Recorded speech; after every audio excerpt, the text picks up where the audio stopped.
Jack, President Trump had a meeting with President Xi this week, and they discussed rare earths. Can you talk to us a little bit more about what you think it really means to the market?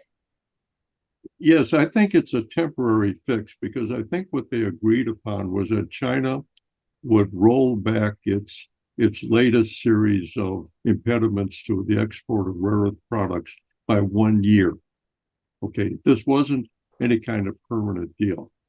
And I think that what people ignore, what Americans in particular ignore, is the fact that China has just now published its next 5-year plan, 2026 to 2030. And that stresses the development of a civilian consumer economy in China. This is what's missing in China, by the way. It's typical of socialist nations, communist nations, that production is the measure of success, not consumption. Whereas in our part of the world, we literally have consumer economies. So our consumption economy in North America and Europe is 10, 20 times more than that of the military economy. That's not the case in a place like China.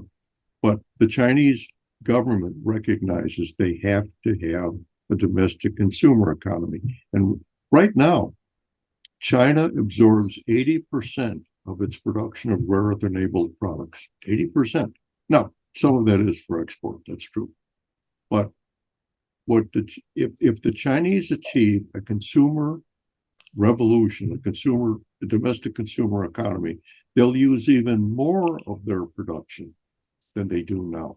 And I think we have to understand that no matter what this temporary agreement is, the United States and Europe must develop domestic sourcing of these rare earth enabled products, in particular the magnets. And as I see the market sort of didn't react to this. Yes, our rare earth darlings went down a little, but not that much. So I think the market understands that this is a temporary fix, and nothing has been decided in the long run. My opinion is that China thinks WTO is sort of a pejorative term. They couldn't care less about the World Trade Organization except as it benefits China. I have to tell you that from my view, I think most of the nations, large trading nations of the world, both of them don't care much about WTO rules. They only say that these are important when they're trying to get a concession from the other. I just want to say we need to understand Donald Trump and Xi Jinping are world-class salesmen. They both, let's say that I don't think one is better than the other. I think this is the dueling network stars here. This is I can't remember the name of Trump's program, but The Apprentice. This is a duel between two powerful, smart salesmen, both of whom are trying to help out their nations first and foremost. Don't think that President Xi has made any great concessions that he won't be able to sleep tonight. And don't think that Donald Trump has done that either. The problem we have in America, in my opinion, is that we're ignoring Canada and we're ignoring Australia. Yes, 8 billion for Australia. What's that? A week's? No, 3 days of the U.S. military spending, and maybe 1 day of our federal government spending. And by the way, to say you're going to invest 8 billion is not the same thing as investing 8 billion. Keep that in mind as you watch how things don't develop. And as far as Canada goes, I noted that at the meeting, the President of the United States virtually ignored the Prime Minister of Canada. That was a huge mistake. Canada is being forced by the actions of the United States administration into the arms of Europe. I'm not saying that's a bad thing. I'm just saying that nobody has infinite resources.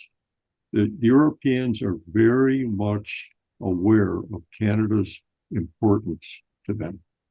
And I think that they are acting very fast to become involved in the Canadian critical mineral space. And once they do, it won't make any difference if the United States next week pivots back and says, "Oh, now we want to work with Canada." Things are in motion. They're happening, and my problem with the actions of the United States government is they seem flippant. Like one day it's this, the next day it's that. Tariff, no tariff.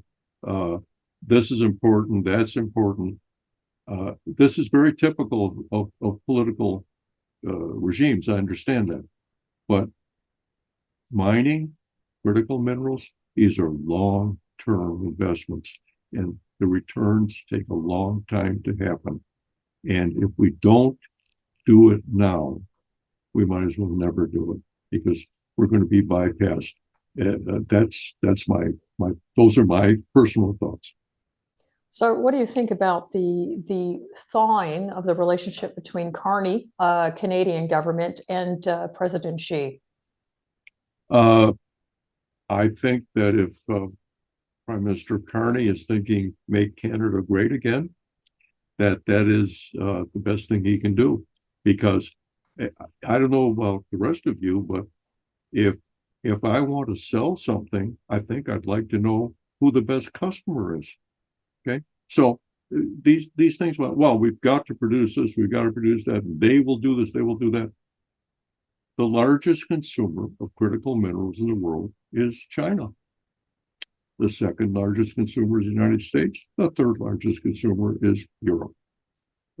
Carney has, therefore, three choices to focus on. Maybe he can focus on all three, I don't know.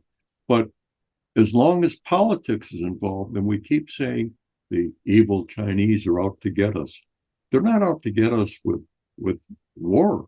They're out to get us economically. But how is that different from Starbucks and Tim Hortons? Aren't they both out to get your money for coffee and donuts? So, I mean, I don't really see any difference, and I don't see nuclear war in the offing. I do see low-cost critical minerals as a really good, let's say, income earner for places like Canada.